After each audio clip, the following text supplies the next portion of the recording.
me. This is Dr. Martin's supplemental lecture on chapter 23. This is section 3 that I'm going to talk about. And this is another phylum, so we're moving slowly up a little bit. This phylum is called phylum Cnidaria. And the creatures that are represented here are sometimes referred to as cnidarians, so the C is actually silent. There are a number of creatures included here, so we'll give some examples. There is a free-living freshwater creature called Hydra. In addition, there's a potentially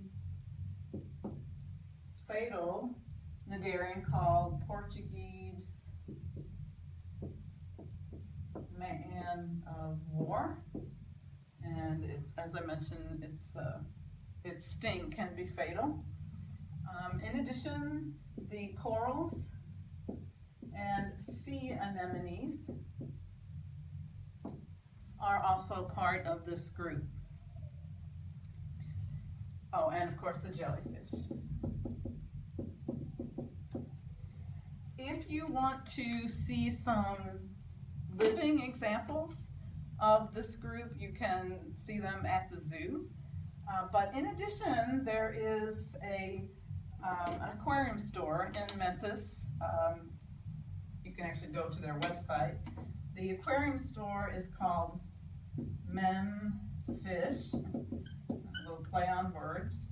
And they have a number of saltwater aquariums set up in their store, where you can actually see living sea anemones and corals. They don't have any jellyfish, but they're beautiful, really beautiful. You can go to their website, and they have pictures of some of their tanks. Okay, a couple of things that are characteristic of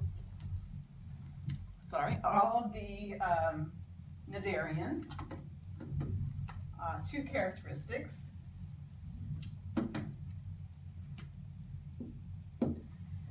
Number one, they are all radially symmetrical, which means that no matter where I cut the organism, at least from top to bottom, the two sides will always be symmetrical. In addition, a third characteristic is that they all have tentacles with special cells called stinging cells, and they use those stinging cells to capture prey. The stinging cells are called cnidocytes, and that's where the group gets their name. Most of these creatures are marine, but there are some that are freshwater. So that's characteristic number 4. We do see a number of advances over the sponges, and if I can erase this, we'll continue this list here. So this is the characteristic 5. So advances over sponges.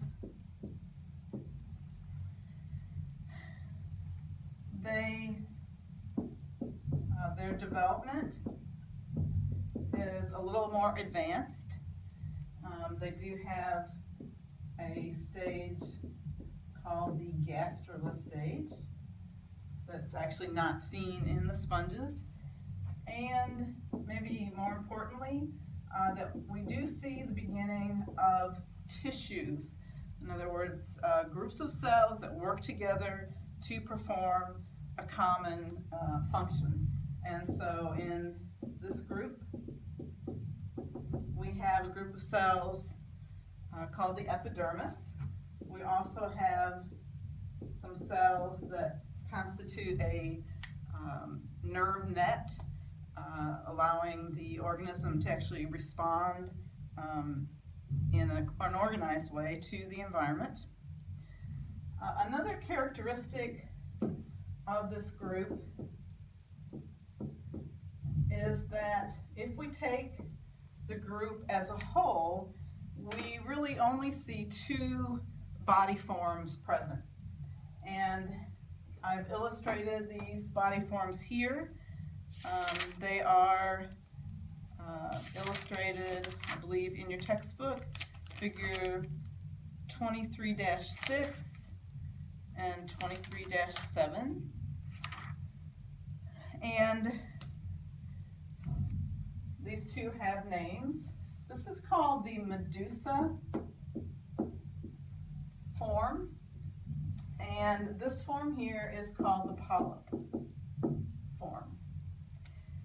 Now, some species are represented by only the Medusa form.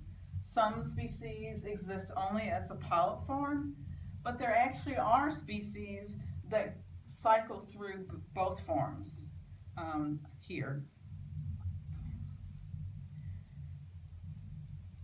The structure shown here in green is a lining of a cavity that's called the gastrovascular cavity, and that's present here also.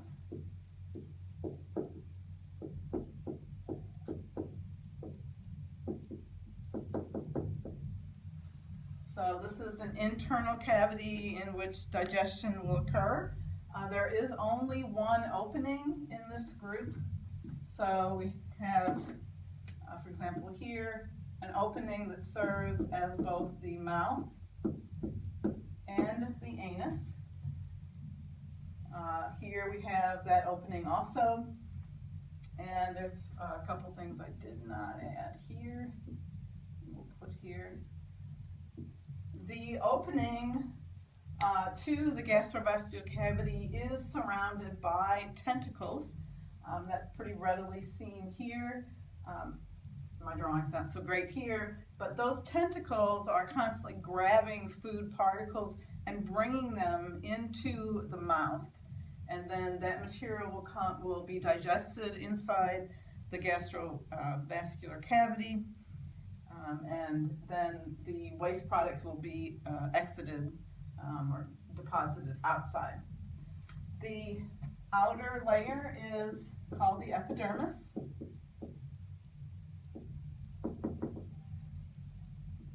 This green layer is actually called the gastrodermis. It's a lining of what is actually the feeding cavity.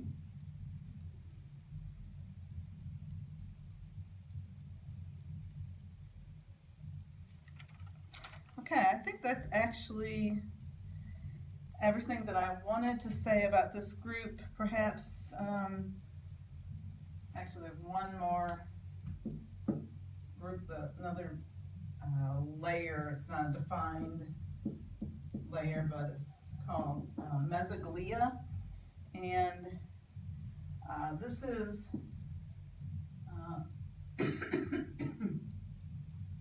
a gel-like material excuse me, between the outer epidermis and the gastrodermis.